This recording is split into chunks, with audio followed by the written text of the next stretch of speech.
क्या बीएमएल में फिर से तेजी देखने को मिलेगी?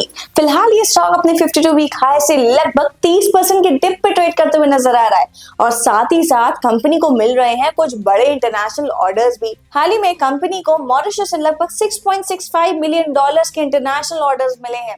अब इन ऑर्डर्स में BE-220G हाइड्रोलिक एक्सकवेटर सप्लाई किए जाएंगे जो कि अफ्रीका के लिबेरिया, सियरा लियोन, घाना, कोट डी आइवरी और डेमोक्रेटिक रिपब्लिक ऑफ कॉन्गो जैसे मार्केट्स में डिप्लॉय किए जाएंगे। अब सबसे खास बात जो एज एन इन्वेस्टर जानना बहुत ही ज्यादा जरूरी है, हम हमेशा से बीएमएल को एक डिफेंस रिलेटेड स्टॉक की तरह ही फोकस करते हैं, बट यहाँ पे पिक्चर और बड़ी है। ये अब कंपनी डाइवर्सिफिकेशन पे ऑलरेडी फोकस कर चुकी है। अब यहाँ पे कंपनी मेजरली 3 सेगमेंट्स में काम कर रही है। पहला है डिफेंस एंड एरोस्पेस, दूसरा माइनिंग एंड कंस्ट्रक्शन, तीसरा है हमारा मेट्रोस एंड रेलवेज। तो यहाँ पे रेवेन्यू कंट्रीब्यूशन की बात की जाए तो सबसे मेजर कंट्रीब्यूशन जो रहा है वो माइनिंग एंड कंस्ट्रक्शन रहा है, वो लगभग 41% का रेवेन्यू कंट्रीब्यूशन रहा है। यहाँ पे अगर हम बात करें डिफेंस एंड एरोस्पेस की तो उसका कंट्रीब्यूशन लगभग 35% के अप्रोक्सीमेट है एंड रेलवेज एंड मेट्रो का जो कंट्रीब्यूशन है वो लगभग 24% के अप्रोक्सीमेट है।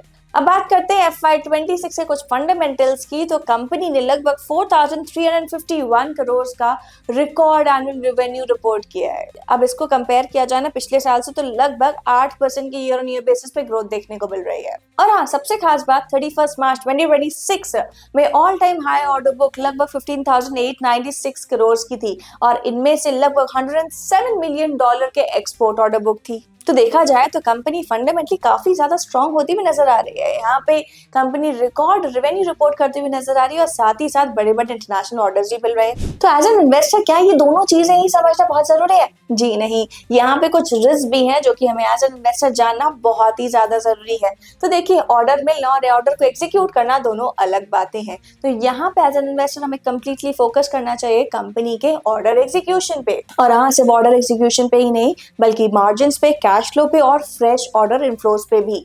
तो ये था एक ओवरव्यू कंपनी के रीसेंट फंडामेंटल्स का और साथ ही साथ कंपनी की नई ऑर्डर बुक के बारे में। अब बात करते हैं कुछ इसके टेक्निकल सेटअप की। तो टेक्निकल सेटअप देखा जाए तो ये स्टॉक अपने 52 वीक हाई से लगभग 30% के डिप पे ट्रेड करता हुआ नजर आ रहा है। तो यहाँ पे काफी टाइम से स्टॉक काफी ज्यादा तेज कंसोलिडेशन में ट्रेड होते हुए नजर आ रहा है। तो अगर शॉर्ट टर्म ट्रेडिंग की बात की जाए ना तो अगर ये स्टॉक 1950 के कंसोलिडेशन लेवल को ब्रेक करके सस्टेनेंस दिखाता है ना तो नियर टर्म में 2100 से 2250 तक के लेवल्स हमें देखने को मिल सकते हैं।